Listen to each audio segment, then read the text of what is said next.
আসসালামু আলাইকুম প্রিয় বন্ধুরা, আজ আপনাদেরকে একটা সম্পূর্ণ দেশীয় প্রযুক্তিতে দেশীয় কবুতর কিভাবে সহজেই কম খরচে পালন করা যায় সেরকম একটি কবুতরের খামার আজকে আপনাদেরকে দেখাচ্ছি।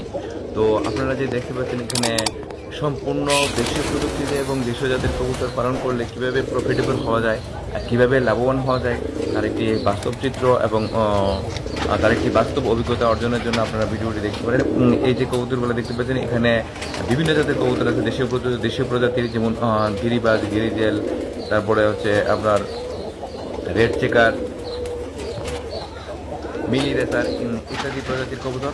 তো এখানে প্রত্যেকটা কবুতরই মাসাল্লাহ খুব সুস্থ সবল এবং উন্মুক্ত। এরা নিজেরাই চতুর্দিক দিয়ে খোলামেলা, এরা নিজেরাই বাসা থেকে নিজেরা বেরোতে পারে এবং যখন ইচ্ছা বেরোতে পারে, যখন ইচ্ছা ঢুকতে পারে। এরকম একটা সুন্দর পরিবেশে চতুর্দিকে গাছপালা আছে, জমি জমা আছে, যেগুলো থেকে এরা সহজেই খাবার দাবার সংগ্রহ করতে পারে। এই যে কবুতরগুলো দেখেন মাসাল্লাহ সবজি রেসার, গিরিজেল, গিরিবাজ, অনেক প্রজাতির কবুতর আছে। এখানে প্রায় ১,৫০০ কবুতর আছে এই খামারটাতে। এখানে আমার যে ভাই পালন করেন উনি মোটামুটি প্রতিদিন প্রায় ১৫ থেকে ২০ কেজি খাবার দিয়ে থাকেন। তো খাবারগুলো উনি দিনে একবার দিয়ে থাকেন, তো প্রতিদিন দিতে হয় না। উনি বলছে আমি একবার দিলে খাবার মাসাল্লাহ কবুতরগুলো খায়া খুব সুন্দর থাকে, কারণ সে চতুর্দিকে আপনার জমি জমা আছে, গাছপালা আছে, ওখান থেকেও এরা প্রাকৃতিক খাবার সংগ্রহ করতে পারে।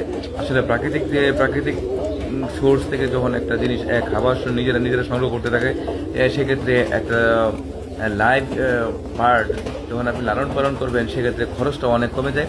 তো এই ধরনের পরিবেশে এই ধরনের প্রযুক্তি দিয়ে বা এই ধরনের দেশীয় প্রযুক্তি দিয়ে যদি আপনারা কবুতর খামার তৈরি করেন, ইনশাল্লাহ লাভবান হবেন।